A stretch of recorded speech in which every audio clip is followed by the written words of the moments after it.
The Intergalactic Cartographic and Xenological Research Institute wasn't known for its sense of humor.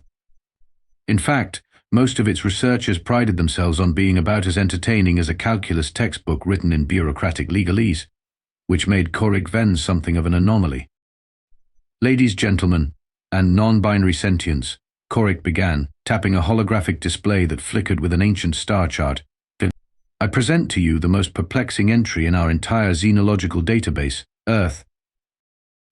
The conference room of floating crystalline chairs hummed with a mixture of confusion and mild irritation. Professor Lim Rax, a tentacled researcher from the Hydra cluster, adjusted his translation monocle. "Another presentation about that mythical planet?"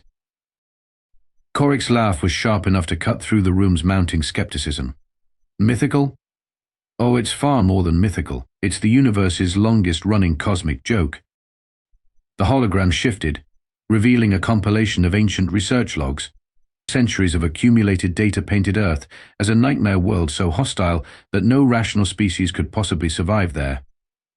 The initial reports, compiled by generations of xenobiologists, described a planet of impossible contradictions. Extreme temperature variations that would obliterate most known life forms. Check. Check. Atmospheric composition that seemed randomly toxic. Absolutely. Absolutely. Geological activity that suggested the planet was actively trying to murder its own inhabitants. You bet. Impede. Our ancestral researchers. Koric continued, his voice dripping with sardonic humor, described Earth as a deathworld so severe that merely existing there should be mathematically impossible. A gravity that would crush most species, radiation levels that should sterilize entire continents, predators that hunt not for food, but apparently for the sheer sport of it. The room was silent now, researchers leaning forward with a mixture of horror and fascination. "We have volumes of research suggesting that any civilization emerging on such a planet would be so brutally shaped by survival that they'd be more weapon than species. Imagine a life form evolving where the primary skill set involves not dying in the most creative ways possible." Professor Rax's tentacles twitched nervously. And yet, for centuries, no one has actually confirmed its existence.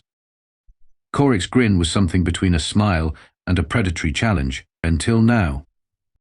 He tapped the hologram again. A star chart flickered, revealing a precise stellar coordinate that had been hidden, buried beneath layers of bureaucratic uncertainty and academic speculation. "Gentlemen," Koric said, "we are about to confirm the greatest mystery in galactic research. We are going to find Earth. And something tells me we haven't even begun to understand what we're going to discover." The room erupted in a chorus of nervous mutters and excited whispers. No one noticed the small blinking indicator on Koric's display, a coordinate that was no longer just a myth, but a very real, very soon-to-be-explored reality. The discovery was so absurdly mundane that Koric would spend years trying to convince his colleagues it wasn't some elaborate practical joke.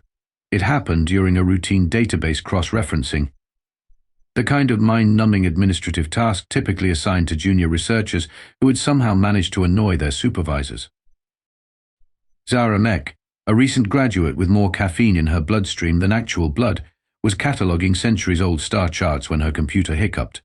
Most researchers would have dismissed the glitch. Most researchers weren't Zara Mek. Okay. Hey, Joe. Wait.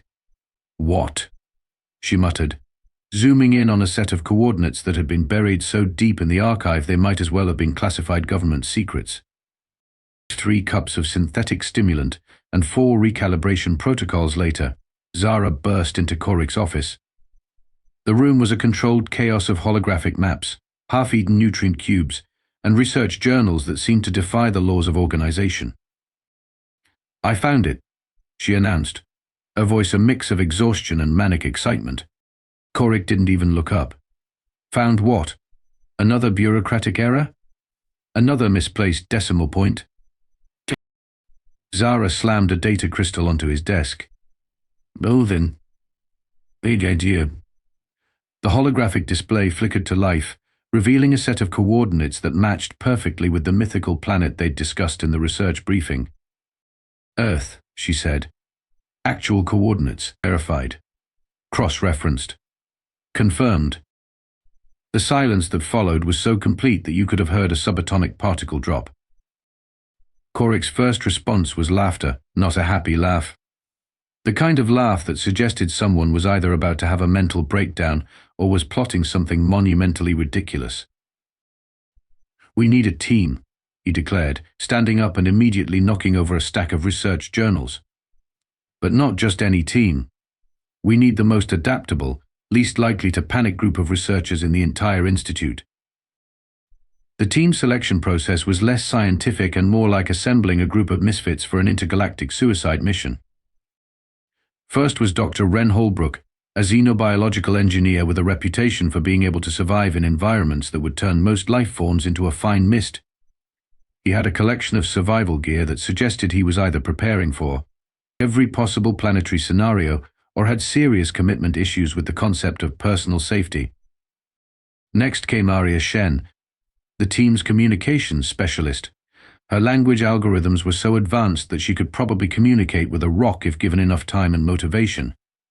She also had a dry sense of humor that could cut through titanium.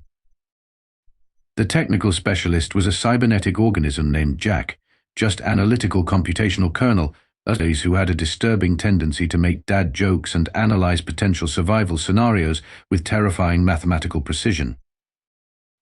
"Our preparation protocols are going to be extensive," Koric announced during their first briefing. The conference room was small, cramped, and looked like it had been designed by someone who believed comfort was a mythological concept. Ren was already spreading out what looked like an impossible collection of survival equipment. "How hostile are we talking? Radiation, gravitational anomalies, predatory life forms?" Aria raised an eyebrow. "All of the above, if the preliminary research is to be believed." Jack's computational matrix displayed a series of probability charts. Survival likelihood, approximately 37.6% without proper preparation. A probability of encountering something completely unexpected, 92.4%. "Those are oddly specific numbers," Koric muttered. "I like to be precise," Jack responded, its synthesized voice somehow managing to sound both cheerful and slightly menacing. The preparation began in earnest. Equipment was tested, retested, and then tested again. Survival scenarios were run through millions of computational simulations. They prepared for everything from atmospheric toxicity to potential intelligent life forms that might view them as either a threat or an interesting lunch option. What they didn't prepare for was how completely unprepared they actually were. The spacecraft Curious Mistake was not what anyone would call a traditional exploration vessel. It looked like someone had taken a standard research shuttle, dropped it into a blender of technological oddities, and then reassembled it with duct tape and pure scientific optimism. "Our primary containment protocols are absolutely foolproof," Koric announced, holding up a device that looked like a cross between a medical scanner and a kitchen whisk. "This will protect us from literally any biological, chemical, or potentially existential threat we might encounter." Jack's computational matrix flickered. Scientific probability of that statement, approximately 12.3%. Ren Holbrook was busy constructing what he called a universal survival suit, a contraption so complex it required 3 separate instruction manuals and what appeared to be a small nuclear reactor just to maintain basic life support. The suit was a vibrant neon green with so many attachment points and emergency protocols that it looked like it could survive everything short of a supernova. "I've designed this to handle temperatures from absolute zero to the surface of a star," Ren explained, his eyes gleaming with the kind of mad scientist enthusiasm that made his colleagues simultaneously impressed and terrified. "It has 17 different emergency oxygen generation systems, a personal force field, and a built-in espresso machine." Aria Shen looked up from her linguistic preparation station. "The espresso machine seems unnecessary." "Never underestimate the importance of caffeine in a survival scenario," Ren retorted. Their safety briefing was less a professional meeting and more a comedy of escalating absurdity. Jack projected holographic threat scenarios that became increasingly ridiculous with each iteration. "Potential Earth threats include," Jack began, "gravitational anomalies, atmospheric toxicity, predatory life forms, unexpected chemical interactions, potential intelligent species, and a pause. Unexpected sources of moisture. Moisture? Koric repeated. Moisture can be surprisingly dangerous, Jack responded, its synthesized voice managing to sound both completely serious and slightly apologetic. The team's communication protocols were equally complex. They had developed a series of hand signals, vocal frequencies, and emergency communication methods that would make military cryptographers weep with joy. Aria had even developed a universal translation algorithm that could hypothetically communicate with anything from advanced technological species to potentially sentient rock formations. Their equipment list read like a mad scientist's wish list. Quantum stabilization field generators, molecular composition analyzers, portable atmospheric reconstruction kits, emergency nutrient synthesizers, radiation detection systems with built-in mood lighting. A device Ren insisted was a multi-dimensional survival toolkit but looked suspiciously like a repurposed kitchen blender. "We're going to make first contact look easy," Koric declared, adjusting his own protective gear. A sleek bodysuit that looked like it had been designed by someone who believed fashion and survival were not mutually exclusive. Aria raised an eyebrow. "Your definition of easy seems optimistic." Jack's computational matrix displayed a series of potential scenario outcomes. The majority showed various levels of catastrophic failure, with a small percentage marked as unexpected positive interaction, and an even smaller percentage marked as survival with minimal trauma. The launch preparation was a symphony of controlled chaos. Checklist after checklist was verified, double-checked, and then verified again. Every possible scenario had been anticipated, every potential threat analyzed and reanalyzed.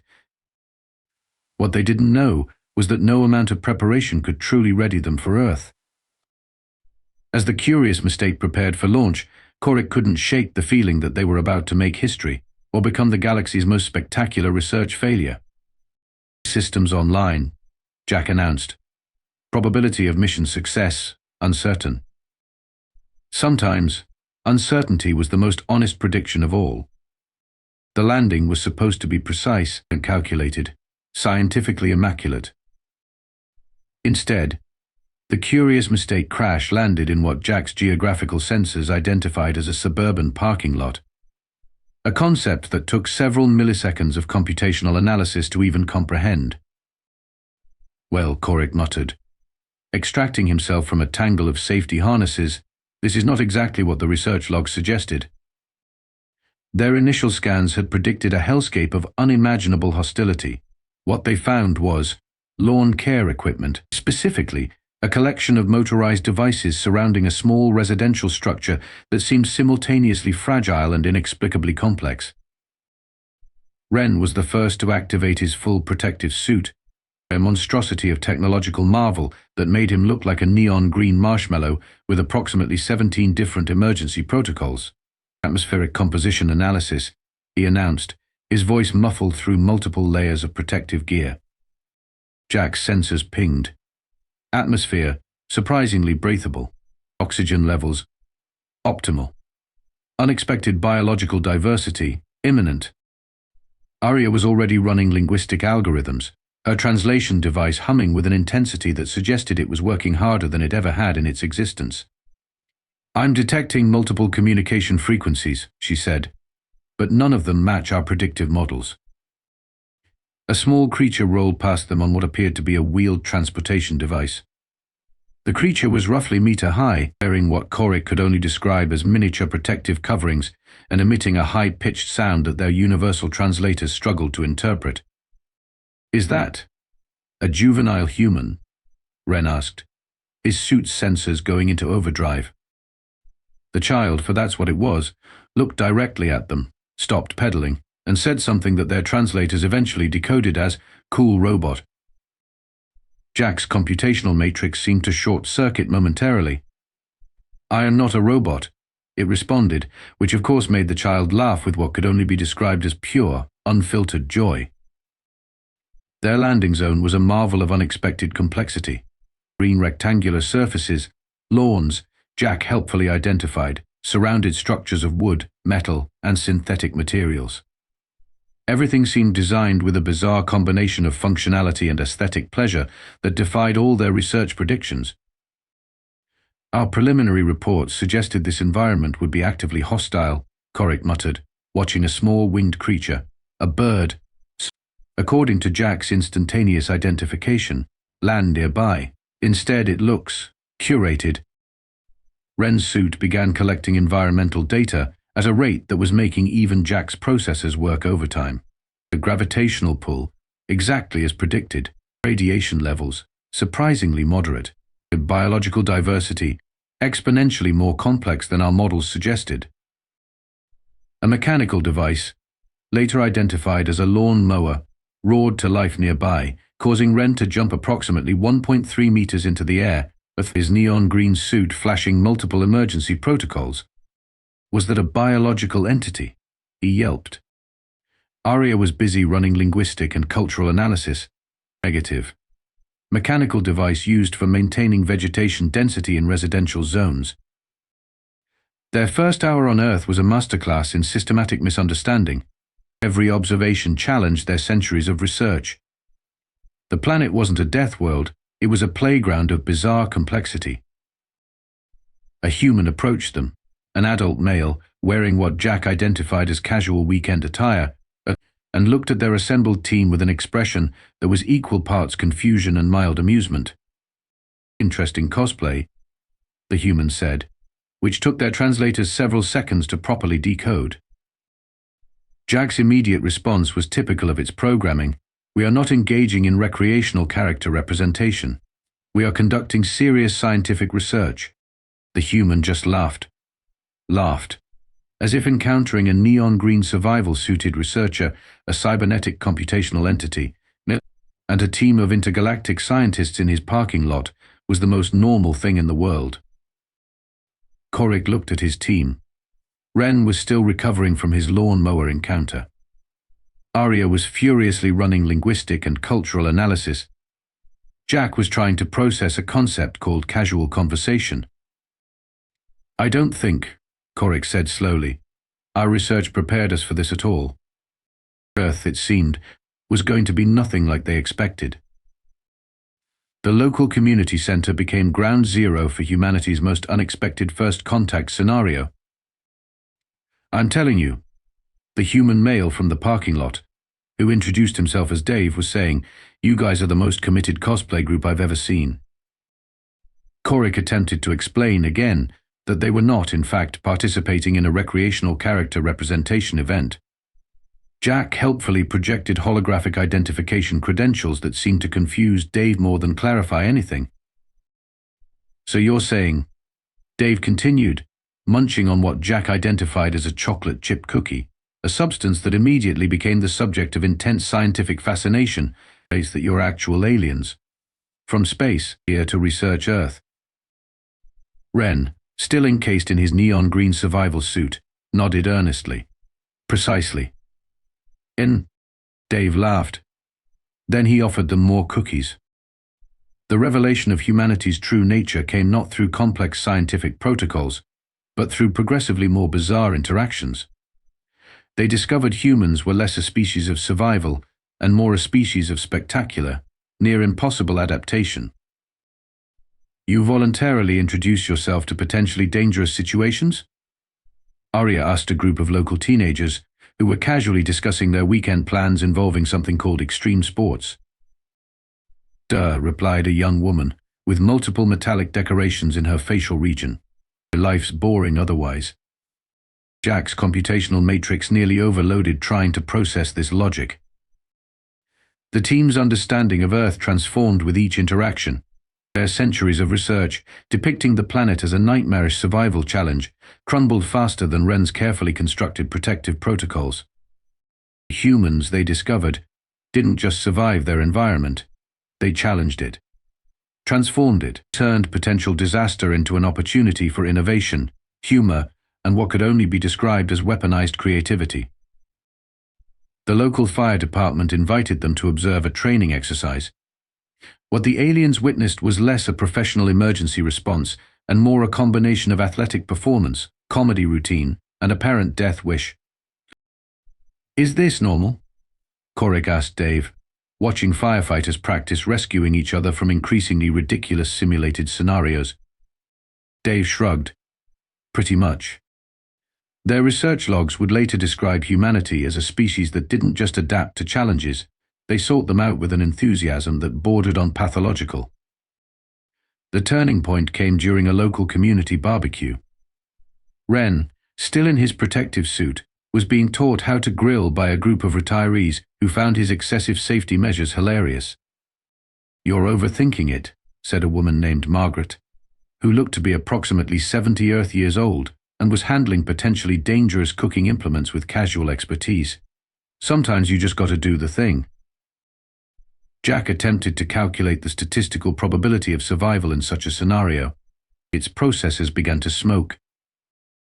Koric realized their fundamental misunderstanding about Earth wasn't about its physical challenges.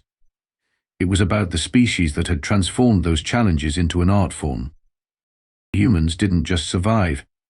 They performed survival. They turned potential catastrophe into an opportunity for growth, humor, and inexplicable joy. "We've been wrong about everything," Koric muttered, watching Margaret teach Ren how to flip a hamburger while simultaneously offering unsolicited life advice. Dave overheard and grinned. "Welcome to Earth," he said, handing Koric another cookie. "We're gonna need more research." The team exchanged looks. Their mission had changed. They weren't here to study a Deathworld anymore. They were here to understand the most complex, unpredictable, and fascinating species in the galaxy. Their research report would become the most controversial document in the history of the Intergalactic Cartographic and Xenological Research Institute. Recommendation: do not classify Earth as a Deathworld, Koric dictated, watching Jack's computational matrix struggle to compile their findings. Recommendation: classify Earth as a chaos system of unpredictable potential. The team's return to their home planet was met with a level of bureaucratic skepticism that would have impressed even the most hardened Earth politicians. "You're telling me," Professor Limrak said, his tentacles twitching with disbelief, "that humans voluntarily engage in activities called extreme sports and reality television?" Ren, who had ditched his neon green survival suit for something marginally less conspicuous, nodded solemnly. "They do things specifically because they are dangerous and not to survive, but for enjoyment." Jack projected holographic evidence, clips of humans bungee jumping, participating in cooking competitions, and something called competitive eating, that looked more like elaborate survival rituals than recreational activities. Aria's linguistic analysis revealed something even more perplexing. Their communication method includes something called sarcasm, a form of verbal interaction designed to convey meaning through intentional contradiction. The research committee was stunned into silence. The unexpected consequence of their expedition wasn't just a new understanding of Earth. It was a complete reimagining of what intelligent life could be. Humans weren't just survivors. They were creators, inventors. A species that looked at impossibility and saw an invitation. "We've been studying survival all wrong," Koric explained in their final report. "Humans don't survive despite challenges. They survive by transforming challenges into opportunities." Jack calculated the probability of their report being taken seriously, 0.03%, which, in Jack's computational perspective, made it worth presenting anyway. Their expedition had discovered something far more important than a planetary classification. They'd discovered a species that defied every known rule of biological adaptation. "One more thing," Koric added to the final report, a hint of a smile breaking through his professional demeanor. "Bring more cookies for the next research team." The curious mistake: their improbably named spacecraft prepared for departure. Earth continued spinning below, entirely unaware of the galactic academic revolution it had just inspired. Dave, their unexpected human contact, had given them a final piece of advice: don't take anything too seriously. For a research team that had just rewritten everything they knew about planetary exploration, it seemed like the most scientifically sound recommendation possible. As they broke through Earth's atmosphere, Koric looked back at the planet. Not a Deathworld, Not a myth, just the most interesting place in the universe,